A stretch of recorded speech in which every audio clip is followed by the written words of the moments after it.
What's up, everybody? How you doing? It's your boy Mike with Mike Brown Outdoors. This week we're going to talk about the AR-15.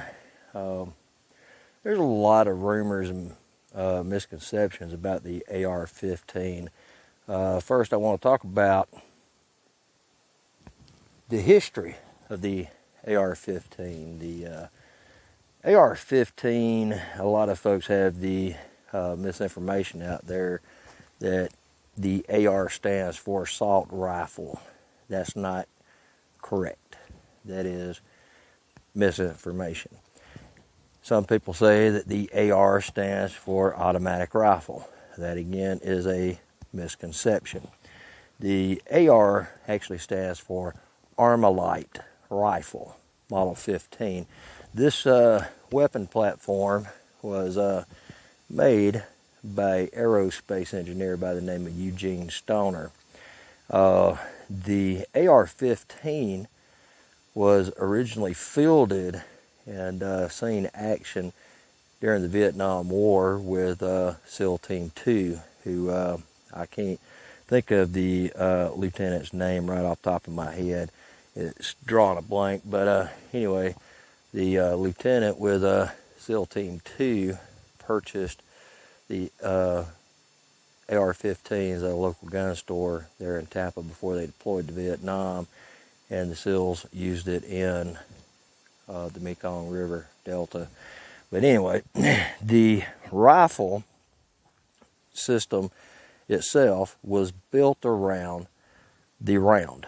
The round in a AR-15 commonly is the 5.56 millimeter, which is the same thing as a 223, except the 5.56 is actually loaded a little hotter to increase not only your velocity and ballistics capability, but when Mr. Eugene Stoner designed this weapon, it was designed around the bullet, and the bullet itself at the time when Mr. Stoner made the bullet, the bullet itself was using a pelletized powder, because a pelletized powder burns cleaner than the odor flake powder. Your odor flake powder only has a 70% burn rate. Well, a pelletized powder has a 90% burn rate. So what was happening with the weapons originally that started being used in Vietnam, the first department to order 5,000 of the weapon systems was the U.S. Air Force. Then followed the Army and the Marine Corps, yada yada. But anyway, the problem was, and they got a real bad reputation during the Vietnam War as Tonka toys and jam-o-matics, because the military, once they adapted the 5.56, Federal, Remington, all your companies that produced ammunition for the military had a surplus of the flake powder left over from World War II and the Korean War, so they started making the 5.56 using the flake powder. The flake powder, like I said earlier, only has a 70% burn rate. So what was happening with these weapons was that they were jamming up the gas port in the system and causing jam issues. We're going to get into that a little bit more in detail here on this video, but there's just a little history on the AR-15. So when I had my gun store, I was a Type 7 firearms manufacturer, FFL holder. I custom built AR-15s for my clients and customers rather. The biggest question that I was asked is, Mike, what is the best AR-15 to purchase on the market? I know I'm fixing to ruffle some feathers and pissing people off, but the truth of the matter is, you want a mil-spec weapon. Mil-spec stands for military specification, meaning that any weapon, regardless of who it is made by, whether it is a Colt, a DPMS, Panther, Smith & Wesson, Anderson, Palmetto State, Bravo Company, LaRue, everybody and their brother makes an AR-15. Truth of the matter is, as long as that weapon is a mil-spec weapon, every part of this weapon will interchange with one another. If you want to go out and spend $2,500 on a AR-15, more power to you. But that AR-15 is the exact same principles, the exact same parts and components that are interchangeable with your buddy Joe's $500 Smith & Wesson, as long as it is a mil-spec weapon. All right, when Mr. Eugene Stoner designed this weapon, he designed it to be a modular weapon system, meaning that you can customize this weapon to your personal needs. As you can see right here, mine is set up for C.Q.B. I like the shorter barrel for C.Q.B. What barrel length you go with, what configuration you go with is entirely up to you and your specific needs. What are you going to be using that particular weapon for? Home defense, you're going to be using it for close protection, security details, you're going to be using it for assaulting, you're going to be using it for defensive, is it going to be offensive or defensive weapon, what is your comfort level? There's so many configurations as to what you want. A lot of people make the mistake of having multiple platforms. Hey, to each his own. I'm not knocking you. If you've got 4 or 5 different rifles that you run, depending on mission specifics or whatever, who am I to judge? It's not my business or my concern if you have 5, 6, 7 different platforms that you're running. Myself personally, I use one platform. That is my C.Q.B. platform. With my platform, this thing is running a 10.5-inch barrel with the cat can. I am still able to reach out effectively to 400 meters with this weapon. But because of its compact size and nature, I am also able to use it in a C.Q.B. environment. So what we're looking at is the components of the AR-15. Like I said, as long as your AR-15 is a mil-spec weapon, that means that it is made to military specifications, meaning that that weapon, that my BCG, which stands for Boat Carrier Group, will interchange with your LaRue. It will interchange with your Armalite, your Colt, whatever you're running, your Bravo Company, the buffer tubes, the buffer tube recoil spring, your buffer itself, your BCG, Boat Carrier Group, your FCG, fire control groups, meaning that you can take every manufacturer's, every company's AR-15, M4, M16, whichever the case may be, you can tear them all completely apart, throw them in a big pile right here, and I can use every single part of those mil-spec weapons to make one weapon, to repair one weapon, to keep one weapon into the fight. That is what mil-spec is. Don't get hung up on the name. I know I probably just ruffled a lot of feathers and pissed a lot of people off, but that is the truth of the matter. Sorry. Not sorry. A fool and his money are soon parted. All right, so what we're going to talk about is AR-15 basics today. We're not going to get into doing any shooting drills. We're not going to get into any of that stuff. This video is primarily for your first time AR-15 owners. With the height of this coronavirus going on right now, a lot of people are freaking out. Oh my God, it's the end of the world. It's the start of the zombie apocalypse. Last weekend, reports of over 8 million guns sold in the United States last weekend.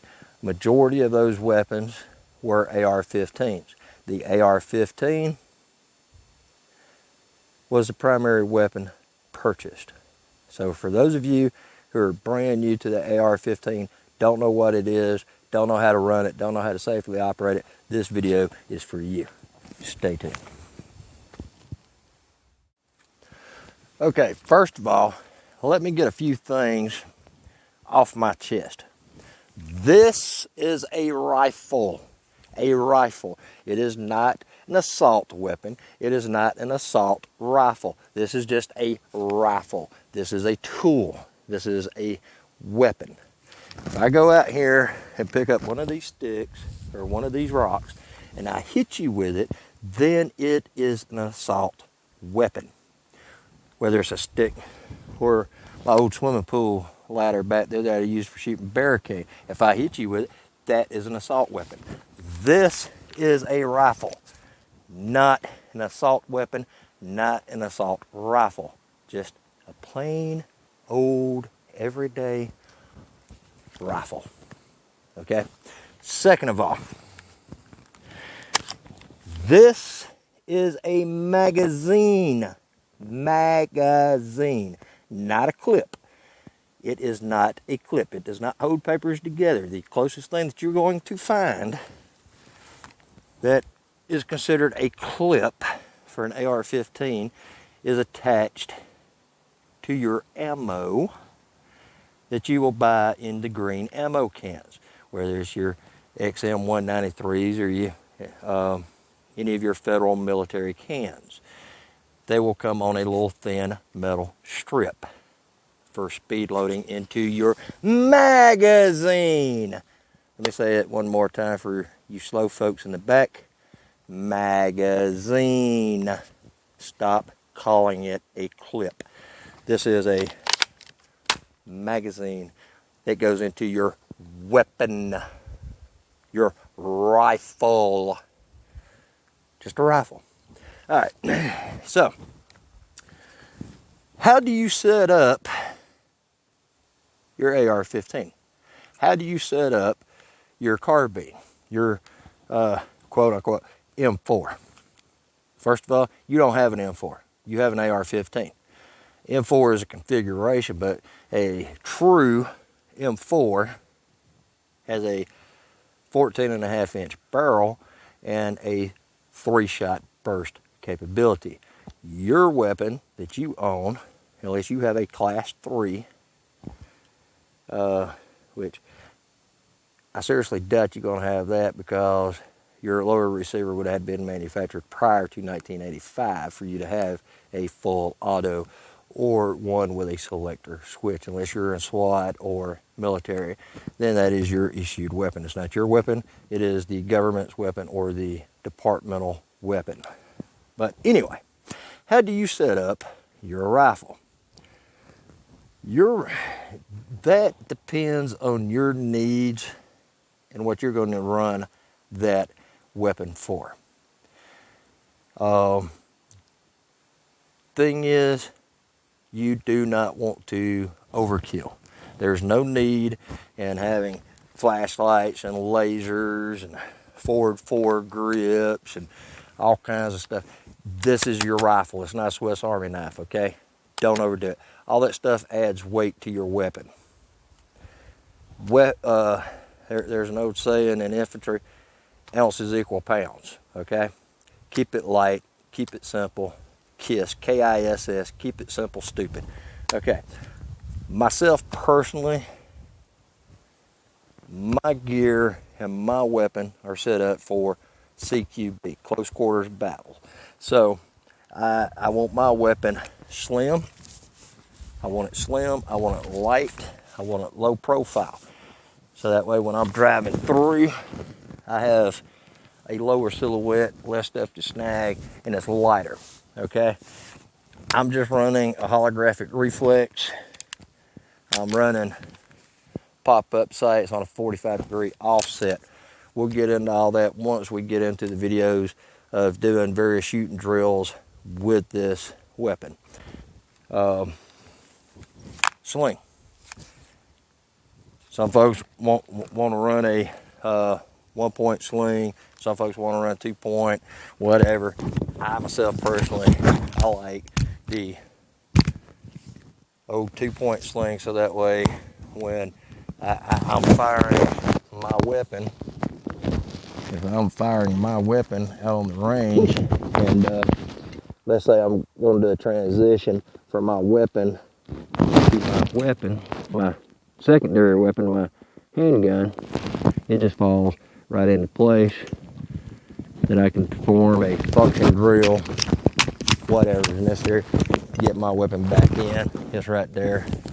If I'm having to tend to you, whatever, it's not busting me in the nuts, okay? A 1-point sling is a nut buster. Trust me, it hurts when that rifle comes back, whacks you in the nuts. Forget about it. You ain't studying anything else. But anyway, keep it simple, okay? You don't want all the bells and whistles. It's not necessary. It's not needed. We'll get more in depth on how and why you're going to have various things on your weapon. We'll get into those in later videos when we start doing various shooting drills and tactics and techniques. But for now, the question is, how do you set it up? KISS, K-I-S-S, keep it simple, stupid. Don't put a bunch of unnecessary weight. Don't put a bunch of stuff on your weapon that you do not need. Very important, avoid weapon-mounted flashlights. There's a big reason for that, and I'll tell you more about that in another video coming up. But anyway, so what we're going to do is we're going to dive into this weapon. We're going to tear this thing apart, and I'm going to show you how to operate this weapon safely.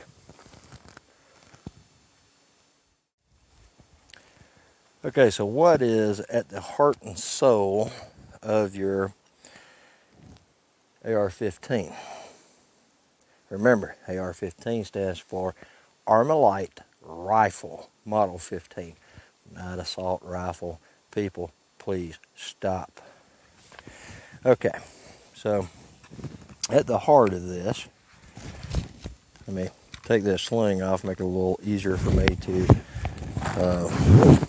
operate and move it around.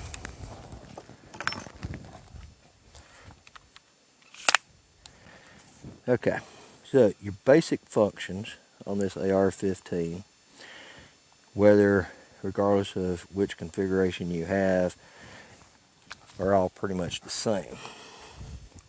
This is your safety. Fire, safe. Fire, safe. Okay, this is your trigger. Inside your lower receiver sits your trigger control, fire control group. Okay, this is your fire control group here with your trigger. On the other side of the weapon, this is your magazine release. Notice I said magazine release, not a clip release.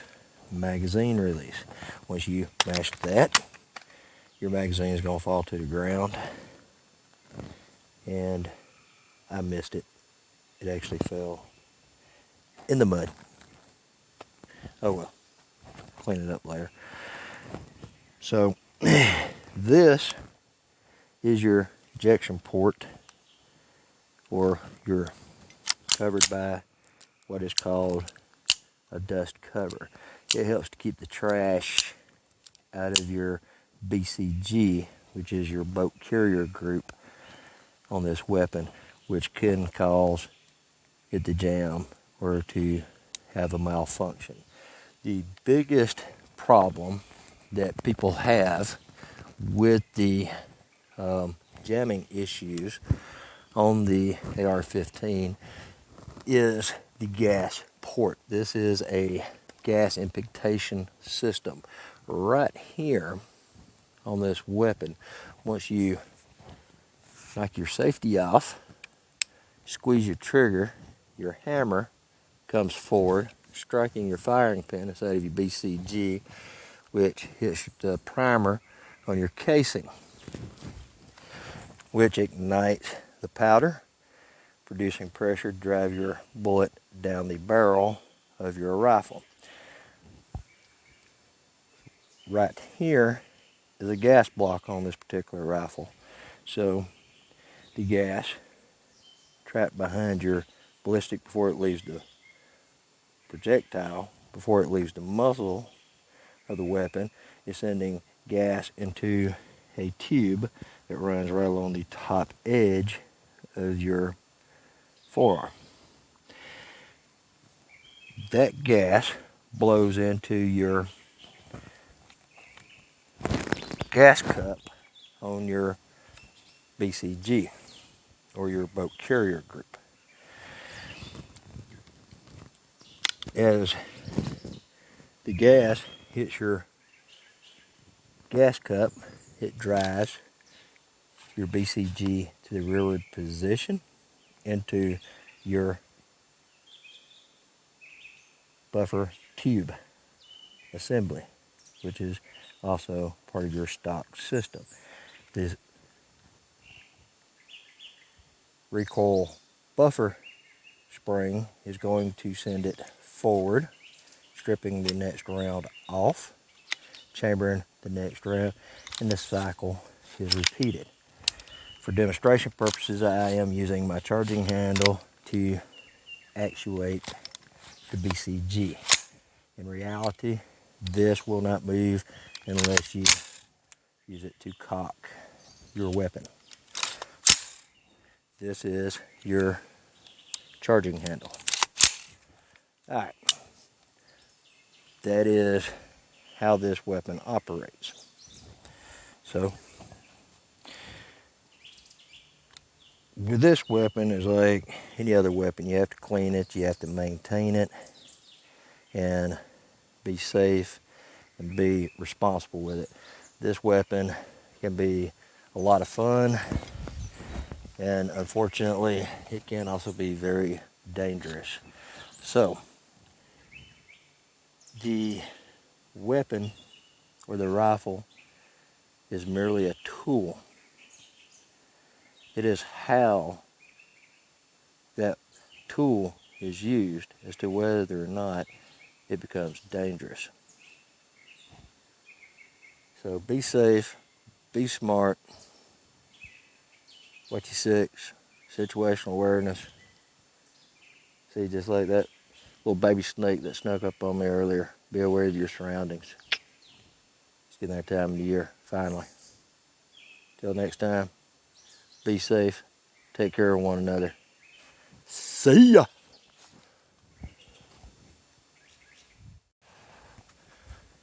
Alright, that's basically the rundown, the skinny on the AR-15, which remember stands for Armalite Rifle, Model 15, not assault rifle or automatic rifle.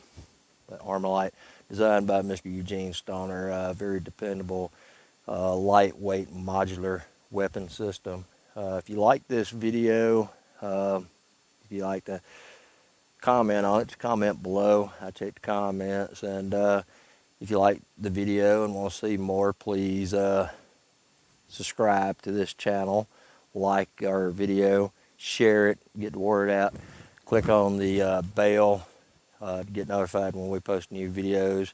We're going to start doing some videos on shooting this thing and how to run it and how to drive it, and show you some shooting drills on the carbine that you can also transition between your carbine and your sidearm but it's very important to subscribe to this channel, like, share the content, get notified. Find us on Instagram at Mike Bryant Outdoors.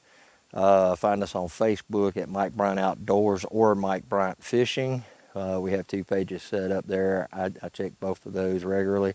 And please find us and support us on Patreon.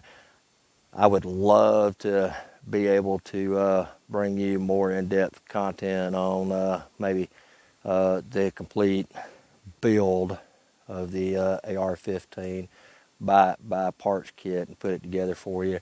Another thing that I would love to do would be to get enough money from Patreon supporters like you to maybe get us an old car out here. That way we can shoot it up and debug some of these myths that are out there because of Hollywood. Also like to show you how to shoot through a windshield, but I'm not going to shoot through a windshield of my 4Runner. I love my Yoder. So, sorry. You have to figure it out on your own on that part. But anyway, just subscribe to this channel. Give me your feedback. I want to know what you think, what you'd like to see, anything that you'd like for me to pick my brain on. I'll be more than happy to. I know some of these videos are kind of boring. I try to do these in one take, and they are non-scripted. So if they seem redundant, I'm sorry. I'm trying to get better at it, but it is what it is. I just try to go from memory. I don't have anybody behind the camera there holding up any poster boards with a script. So it is what it is. I'm going to include a video of a little friend that I found over here. He came out, watched me do some shooting drills and everything earlier. It's getting that time of the year, weather's getting warmer.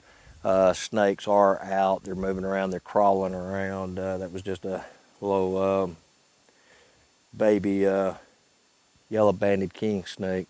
So I'll let him go. That way you can eat the copperheads and the rattlesnakes around here.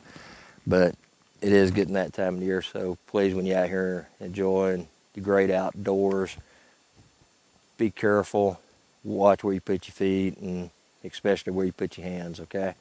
Stay safe, situational awareness. Till next time, see ya.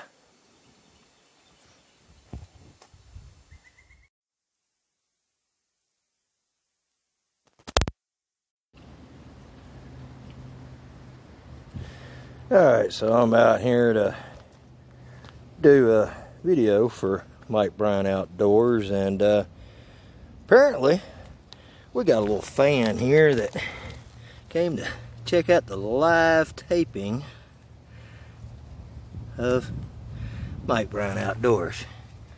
Check out that little fella right there. Almost stepped on him. See how easily they blend in into our natural surrounding. Just a harmless little baby yellow-banded king snake. But we ain't gonna kill him. We're gonna leave him alone, let him grow up. That way you can eat the rattlesnakes and the copperheads. But when you're out here in the woods, people, pay attention and watch where you put your feet and put your hands. Because it is time of the year now for these things to start crawling again. It could have very well been a poisonous snake and got me on my ankle. So just be careful when you're out here in the woods and don't let them deter you. But anyway, we're gonna let him just stay by and watch the live action.